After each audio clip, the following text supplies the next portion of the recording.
দেশের গণ্ডি ছাড়িয়ে ভারতের গণমাধ্যমে নতুন রাজনৈতিক দল নিয়ে আলোচনা চলছে এবং আনন্দবাজার পত্রিকার এখন পর্যন্ত প্রচারণা হচ্ছে। এর পেছনে জামাতে ইসলামের একটা ভূমিকা রয়েছে। জামাতের সাবেক কিছু কর্মী, শিবিরের সাবেক কর্মী এই যে নতুন রাজনৈতিক দল তাতে একটা বড় ভূমিকা রাখতে চলেছেন। সব মিলিয়ে এই যে প্রচারণা, সেটার ব্যাপারে শুরুতে আপনার কাছ থেকে শুনতে চাই এবং নতুন রাজনৈতিক দল নিয়ে আসলে আপনাদের চিন্তাটা কি সেটাও শুনতে চাই। জি, আপনাকে ধন্যবাদ। এবং যে দুজন সহ আলোচক আছেন, আনিস ভাই এবং মুর্তজা ভাই, তাদেরকে আমি শুভেচ্ছা জানাচ্ছি। আপনি ঠিক বলেছেন যে ভারতের একটা খুব গর্হিত বাজে প্রচারণা আমরা দেখতে পাচ্ছি শুরু থেকেই। ছাত্রদের বা তরুণদের একটা নতুন রাজনৈতিক উদ্যোগকে তারা শুরু থেকেই বিতর্কিত কিংবা কলঙ্কিত করার চেষ্টা করছে। আমি সেটার ব্যাপারে পরের পার্টে বলি। প্রথমে আমি যেটা বলতে চাইবো সেটা হচ্ছে, এখন আপনি জানেন যে আমরা গত সেপ্টেম্বর মাসে, 24 সালের সেপ্টেম্বর মাসে জাতীয় নাগরিক কমিটি আত্মপ্রকাশ করেছিলাম এবং আমাদের মূলত কথা ছিল যে গণ অভ্যুত্থানের যে আশা আকাঙ্ক্ষা এবং গণ অভ্যুত্থানের শহীদদের পরিবারের পাশে দাঁড়ানো, আহতদের পাশে দাঁড়ানো সহ আরো কিছু দাবি দেওয়া সহ 8টা দফা সহকারে আমরা জাতীয় নাগরিক কমিটির কার্যক্রম শুরু করেছিলাম।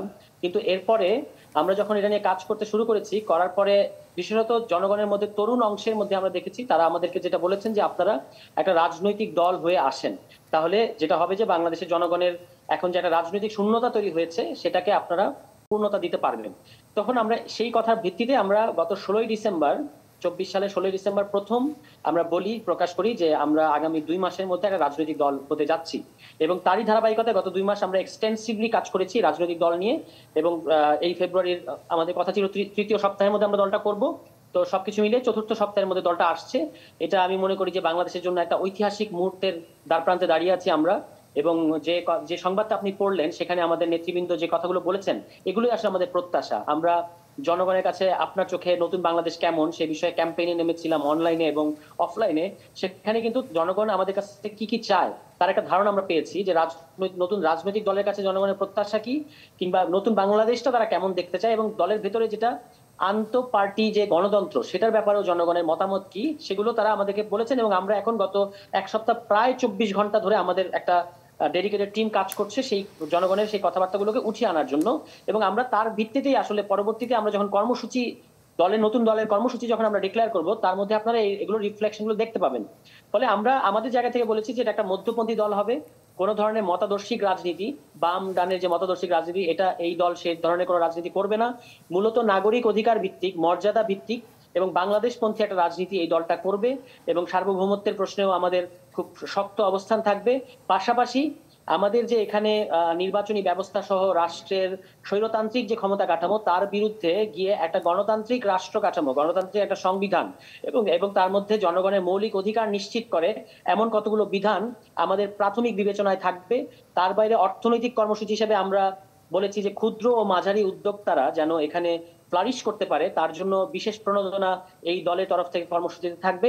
এগুলো এবং সাংস্কৃতিক দিক থেকে আমরা জাতি ধর্ম বর্ণের নির্বিশেষে একটা সকল নাগরিকের জন্য একটা একটা রাষ্ট্র করতে চাই। এবং এবং সামাজিক সহাবস্থান, দায় ও দরদের সমাজ, এই কথাগুলো আমরা আমাদের জায়গা থেকে বলেছি, যেগুলো আরো বিস্তারিত থাকবে আমাদের ঘোষণাপত্র এবং কর্মসূচিতে। এই হচ্ছে আমাদের দল কি ধরনের হতে যাচ্ছে তার ব্যাপারে আমি একটা ধারণা দিতে পারলাম। ইন্ডিয়ার যে প্রচারণার কথা আপনি বলেছেন, ইন্ডিয়া খুব সঙ্গত কারণেই এই নতুন রাজনৈতিক দলের ব্যাপারে খুবই থ্রেটেন্ড ফিল করছে। তারা চায় না যে এখানে তরুণদের, বিশেষত যারা অভ্যুত্থানে নেতৃত্ব দিয়েছে সেই ছাত্র তরুণদের কোন রাজনৈতিক দল তৈরি হোক। কারণ তৈরি হলে তারা মনে করে যে এখানে তাদের বাংলাদেশ কেন্দ্রিক যে পরিকল্পনা, বাংলাদেশকে সবসময় সেকুলার বনাম রিলিজিয়াস, ধর্ম বনাম প্রগতি, এরকম যে বিভক্ত করে রাখার যে রাজনীতি ইন্ডিয়ার তরফ থেকে, এটা অনেক দূর পর্যন্ত নস্যাৎ হবে।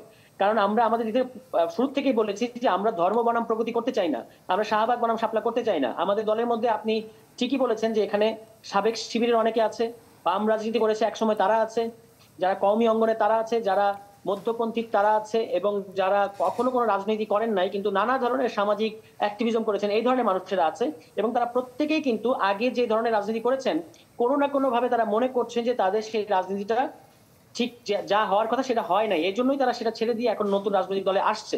এটাকে যে এখন যেভাবে বলা হচ্ছে যেটা জামাত প্রণোদিত দল, আপনি দেখবেন যে তারা আওয়ামী লীগ আমলে ভারত সবসময় প্রচার করেছে একদিকে আওয়ামী লীগ সেকুলার ফোর্স, অন্যদিকে বিএনপি জামাত, বিএনপি হাইফেন জামাত, তারা সবসময় বিএনপি এবং জামাতকে এক কাতারে মিলিয়ে পুরোটাই একটা জঙ্গিবাদী মৌলবাদী প্রকল্প এভাবে প্রচার করার চেষ্টা করেছে। এখন যেহেতু আওয়ামী লীগ নাই, তারা এখন নতুন করে সেকুলার রিলিজিয়াস এই ডিভিশনটা করতে চাচ্ছে, এবং তারা এখন দেখাতে চাচ্ছে ছাত্ররা আসলে জামাতেরই একটা উদ্যোগ, যার মধ্য দিয়ে আসলে ছাত্রদের এই নতুন উদ্যোগটাকে, তরুণদের এই নতুন উদ্যোগটাকে শুরুতেই একটা মানুষের মধ্যে বিভ্রান্ত ঠিক পর্যায়ে আমাদেরকে কলঙ্কিত করার একটা চেষ্টা হিসেবে তারা করছে। ফলে আপনি খুব বেশি বিচলিত না, যদি আমরা এটা নিয়ে অসম্ভব রকমের ক্ষুব্ধ যে আমাদেরকে এইভাবে ট্যাগিং করা হচ্ছে। আপনি দেখেছেন যে আমাদেরকে হিজবুত তাহরির, আমাকে পর্যন্ত হিজবুত তাহরির হিসেবে প্রচার করা হয়েছে, মাহফুজকে প্রচার করা হয়েছে হিজবুত তাহরির। এই প্রচারণাগুলো ইন্ডিয়া দিক থেকে হচ্ছে, এবং বাংলাদেশের মধ্যে যারা আমি কি বলবো যে একটু প্রো ইন্ডিয়ান, তারাও কিন্তু এই প্রচারণাগুলোতে ঘি ঢালছে। তো সেই দিক থেকে আমরা এটার ব্যাপারে সতর্ক আছি। আমরা মনে করি যে আমাদের পরীক্ষাটা দিতে হবে বাংলাদেশের জনগণের কাছে, যেটা আমরা ইতিমধ্যেই 5 আগস্ট পর্যন্ত দিয়েছি, এবং সামনের রাজনৈতিক দল হিসেবে রাষ্ট্র পরিচালনার ক্ষেত্রে যে ধরনের দায়িত্বশীলতা জনগণ আমাদের কাছ থেকে প্রত্যাশা করে, সেই পরীক্ষাটা এবার আমাদেরকে জনগণের কাছে দিতে হবে। যদি আমরা সেটা সফলভাবে দিতে পারি, তাহলে আমাদের নিয়ে কি প্রচারণা চলছে সেটা খুব বড় ব্যাপার হয়ে দাঁড়াবে না। ধন্যবাদ।